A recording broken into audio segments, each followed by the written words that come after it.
Hi,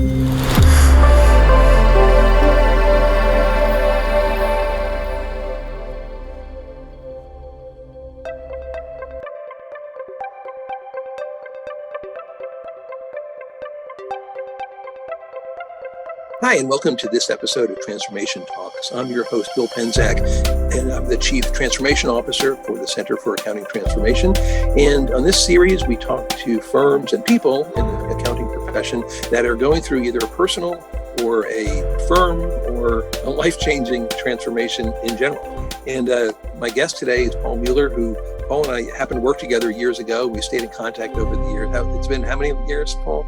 Oh my gosh, Bill, you're gonna age me before people figure it out. Me too. Like it's probably been 10 years or at least or so ago. You know what? Seems like it's gone just like that. It has gone like that. And I still didn't have all my hair back then. And you look pretty much the same.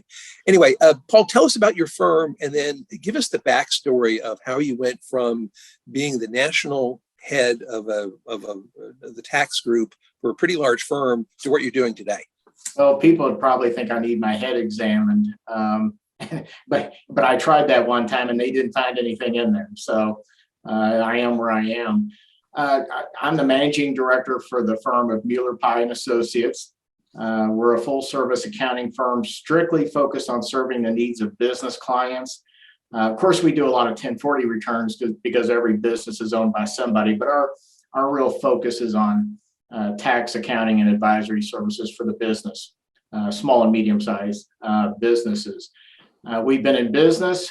We founded the firm on Halloween Day of 2008, and it's been all treats, very few tricks ever since. Pye is Robin Pye, my partner, since January 1 of 2017, who runs our practice in Katy, Texas, which is a suburb, as you know, just west of Houston, Texas. We hope to hit maybe $2 million in fees this year outside of some of the special project fees we've earned from all the COVID work. So we've been on a really good growth trajectory the whole 13 plus years that we've been running the firm. So talk a little bit more about that, the leap of faith and leap of everything that you made from a long time career with UHY to doing what you're doing now. I mean, that had to be, and by the way, you did it when you were in your 50s, right? So you could have smelled the barn and just kind of let things progress as they might. What possessed you to do that? And as you look at that now, do you wonder why you didn't do it sooner? It's interesting you use the word leaps, and I'm going to come around to that in just a little bit. I joined the firm in 1983, and I think I was probably the 20th employee at the time. So we were a very small firm in Houston, Texas. As you know, at our zenith in 2006, I believe, I think we had about 600 people in our Houston office. So, it was a tremendous experience of growth and managing growth. Being a part of a movement to really propel that firm. But in the early 2000s, I began to feel like we were letting some of our culture erode that got us where we needed to be. Just felt like that maybe myself and the firm were on maybe divergent tracks. And, when that happens, something has to change. You either change the situation by changing where you're at, or you change the situation by doing something else. And it was about 2004, 2005, somebody, I don't know, it might've been you, Bill, but somebody mentioned this book, The Radical Leap by Steve Farber. It's a quick read. It takes maybe about 2 to 3 hours to read it. It's written kind of as like a fable. So you're reading a story. It's not a how-to book, or you're basically reading a story, and it's up to you to sort of glean your own impressions from it. And LEAP is an acronym. It stands for love, energy, audacity, and proof. But for me, what it did, it set up 3 questions that I felt like I needed to answer. And I think anybody that reads the book will pretty readily understand there's 3 questions you have to answer. The first question is, do you really love what you're doing? Number 2 is, do you love working with clients who love what you do for them? And then number three, do you love where you're doing it? And after reading that book and a lot of reflection, I realized I could easily answer questions one and two. Yes, I absolutely love this, but public accounting, I love this business. It's a dynamic, innovative platform for creativity. Number two, I just love working with business owners. You know, I like working. You know, we specialize in the construction industry. I'm dangerous with a hammer, man, but I respect people that can run construction businesses, that get their hands dirty, that actually create things and build things. I just have a lot of respect for people in that area. But when I got to the third question, do I love where I'm at? In all honesty, I wasn't. Again, like I said, I think we were on divergent paths, and the book just really made me zero in on that. So again, you know, it's one of those things that it was up to me to make a change in that situation. My wife and I had bought a home in Estes Park, Colorado, to use for vacations, holidays, you know, those kinds of trips. And we just decided that it was time to make a leap. And so, you know, your word leap is perfect. It was time for us to make a leap and for us to do our own thing. And notions I had about client service, fees, how you groom and treat, develop employees, that it was time for me to put those practices into place and see if they play out. So is it easier now that you've got a smaller infrastructure to deal with? So the passions that you have for working hand in hand with clients, or bring your people, or all the things that we talk about from an aspirational standpoint, is it easier to do it in a smaller organization? It's easier to do it, and you're totally accountable for your successes, and you're totally accountable for your failures. So in some cases, it's like a lab. You know if things are going to work pretty quickly or not. You're going to know if a product you're trying to promote to your clients, if you're going to gain traction on it pretty quick. If you have a developmental program with your staff and it's not working, well, you know it pretty fast, and so you know you need to fix it. So things happen a lot faster in a smaller environment, and you get, you know, instant feedback on what it is you're trying to do. So do you feel like there's a greater level of accountability because there's no place to hide? Oh, absolutely. For you and for everybody, right? Oh, yeah. I mean, it's, you know, working with business clients, I guess working with any kind of clients, but business clients in particular, you got to bring your A game every day. You know, you just can't drop the ball. So it holds your feet to the fire and really, you know, up your game and be on it every day. And that's a great place to be in, rather than just gliding. Was it so the decision that you made to move full time to Estes, wasn't that hard to do in your 50s? I mean, you had gotten the brass ring. You had a lot of respect across the firm, yeah, from me and a lot of other people, and it was somewhat shocking, you know, from being one of the people left behind. It's like, oh my God, he's going to do all of this. Was it, what kind of conversation did you have in your own mind about, oh my gosh, I'm in my 50s, I can just ride this sucker out? Well, you know, Teresa, my wife, you know, we're coming up on 45 years of marriage. Teresa's my best friend, mentor, counselor, you know, partner in life. And so the two of us really had some deep conversations, and she was totally supportive of what I was going through. She's probably the one that asked the really hard questions of what's this going to look like on Monday morning?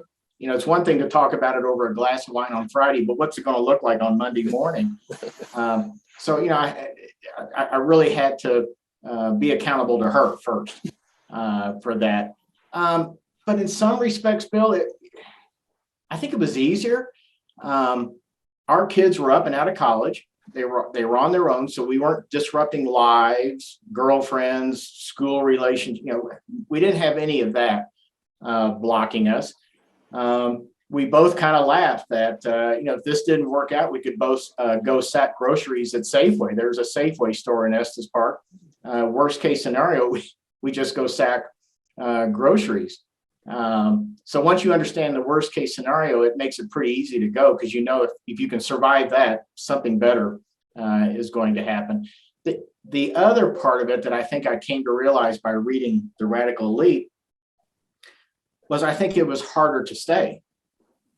I think it was actually easier to make the leap and start over in a totally different situation than to be that proverbial frog in the pot that you may not be happy, but you're comfortable. That may be the riskiest thing of all, is to maintain the status quo. Yeah, because you had that vision or that dream of doing something else, and it would probably, I know it would me, it would kind of gnaw at me. It's like, oh my God, I've got another path forward that's different and maybe scary, but nonetheless, it's an opportunity or possibility.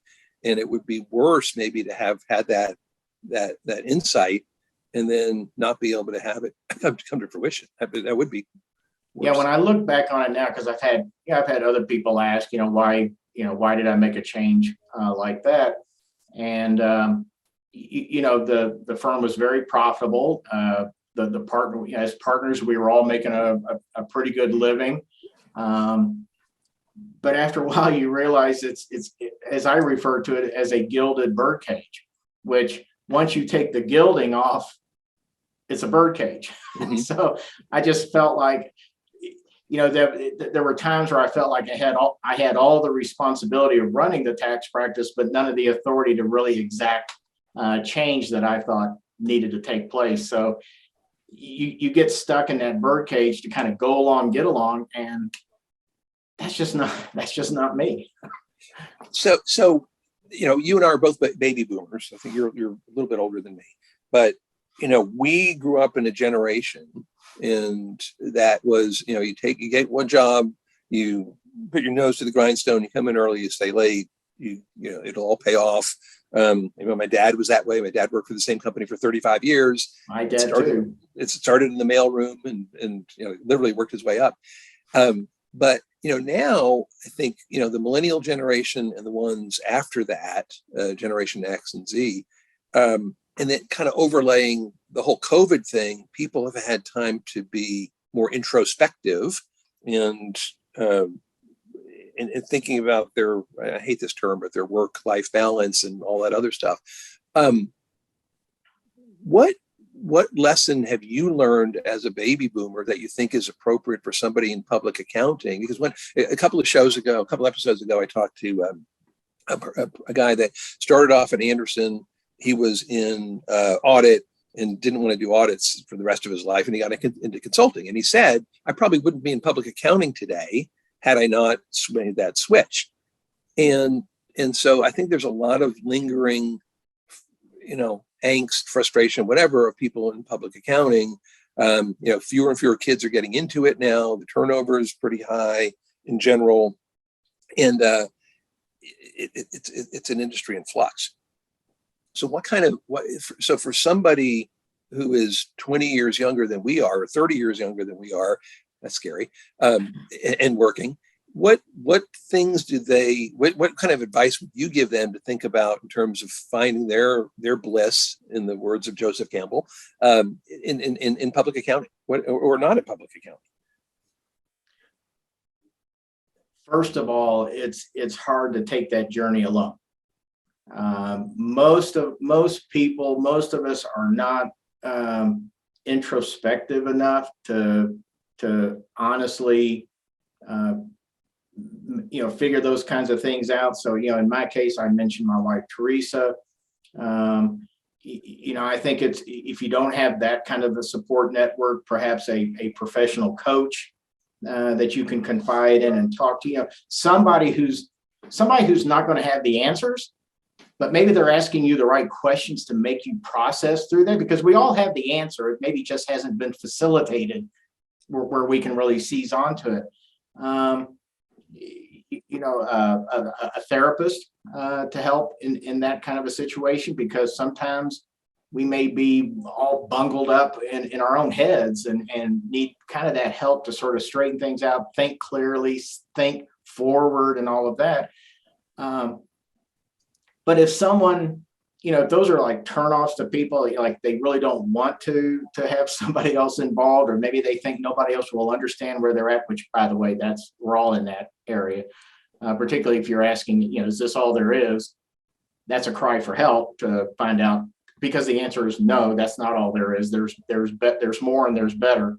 You might need help to get there. But if somebody's going to say, I just can't open myself up that way, something I thought of is just as simple as getting a piece of paper and draw a line down the middle. And on the left-hand side, list out the things you love about what you're doing, what really drives you, where your passion is, and all of that. And in the other column, put down the stuff that you hate, the stuff that's just driving you crazy about the situation that you're in.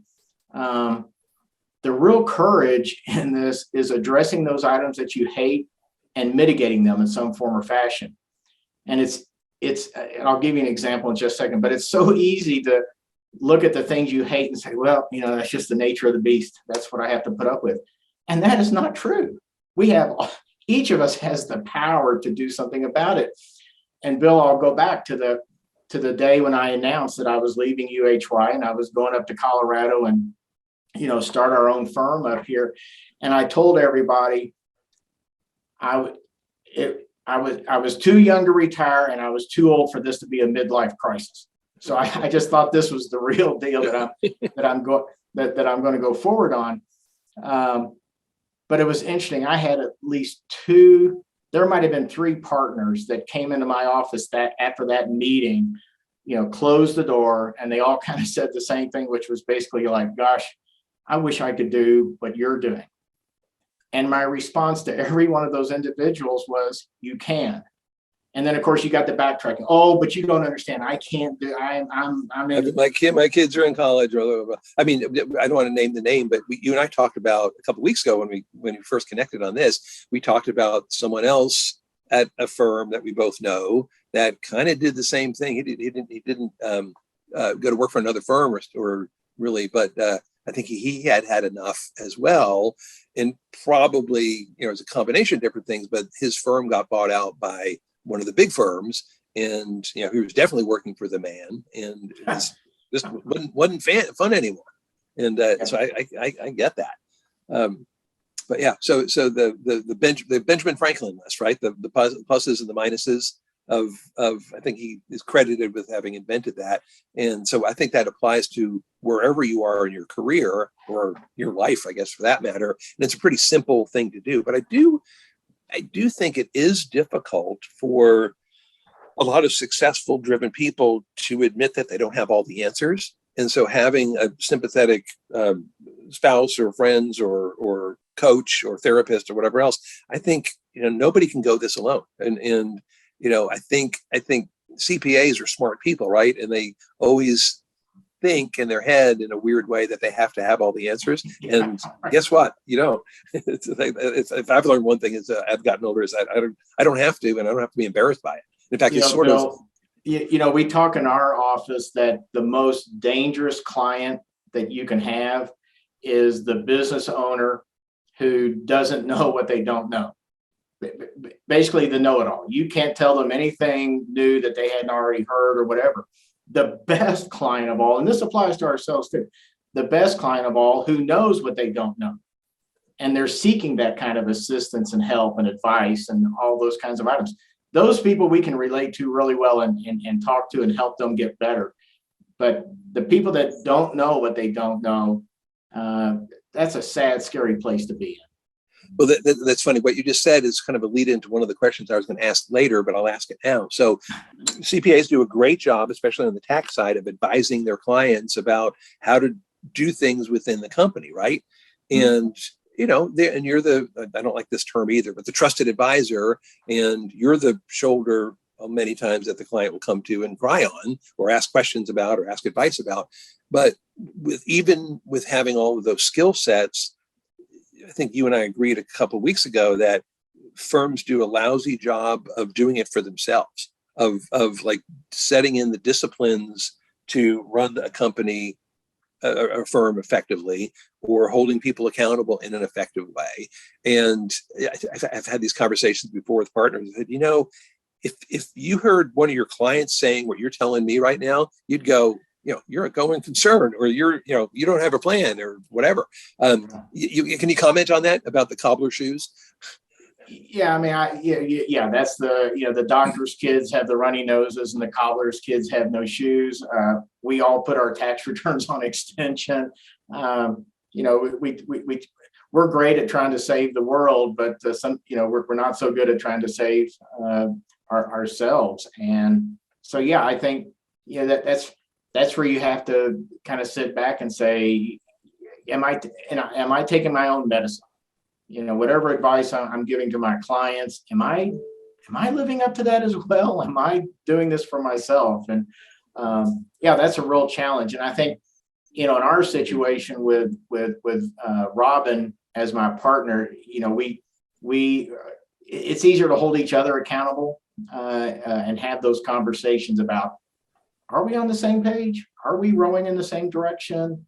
Do we have the same kind of goals in mind? So, yeah. And she is younger than you are, and by like a generation. I think you mentioned she's like 20 years younger than you are.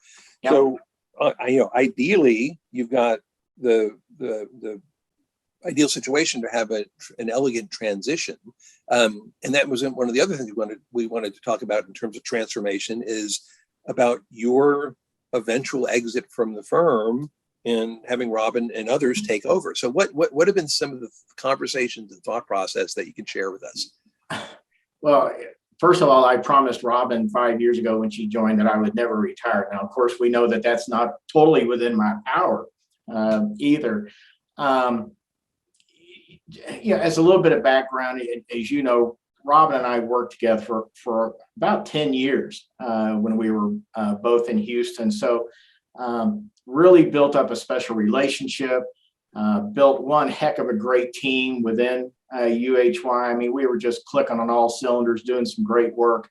When I decided to leave and take off on this, and then she left the firm shortly thereafter, but we just sort of kind of kept in touch. So when she came on board, let's see, it's been 5.5 years ago now. We pretty much spent the first year transitioning clients, office space, hiring people in that office. So we spent, the first year doing all those things. The second year, and this is where I'll give Robin all the credit, she was the one that kind of said, we've got to sit down and talk. We got to make, you're a lot older than I am, and, you may want to go one direction, I want to go another direction. We got to make sure we're on the same page here.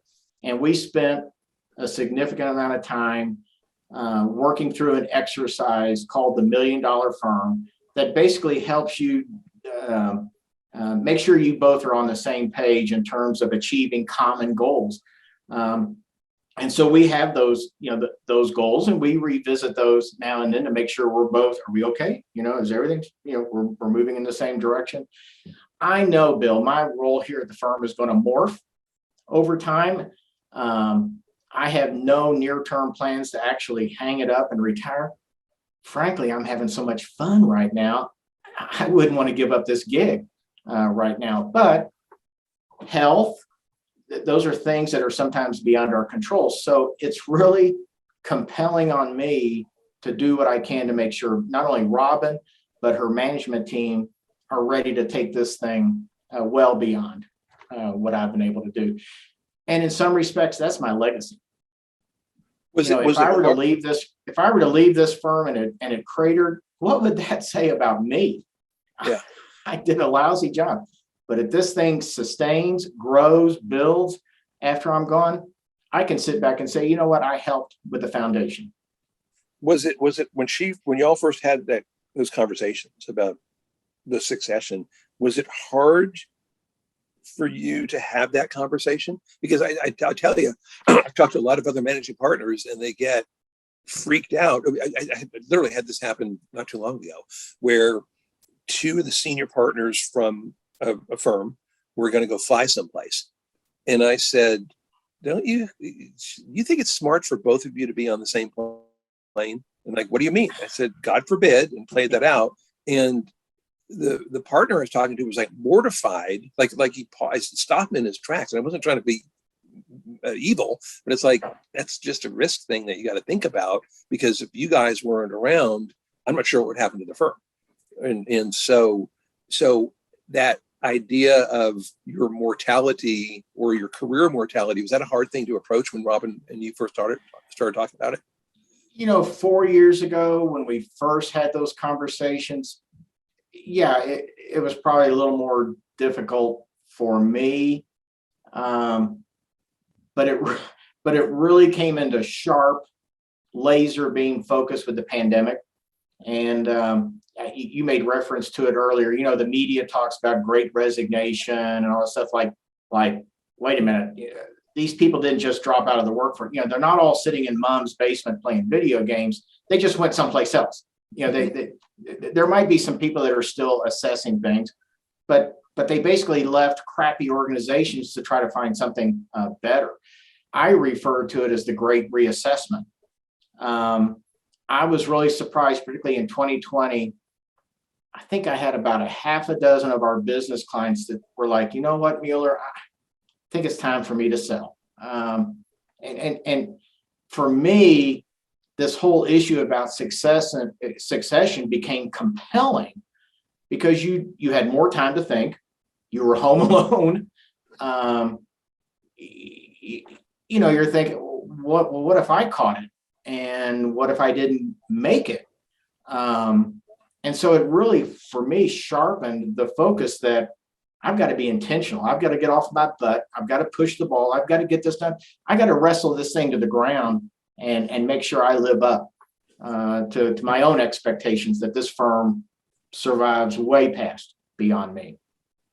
Well, that's pretty powerful. So you do eat your own dog food. You have those conversations with your clients, and you actually live that. But it goes back to a couple of things, right? It's like having that support structure that you can have people to talk to. It's a certain degree of self-awareness, I think. And I love what you said about, your legacy, and you're not, I know you, because I know you're not doing it out of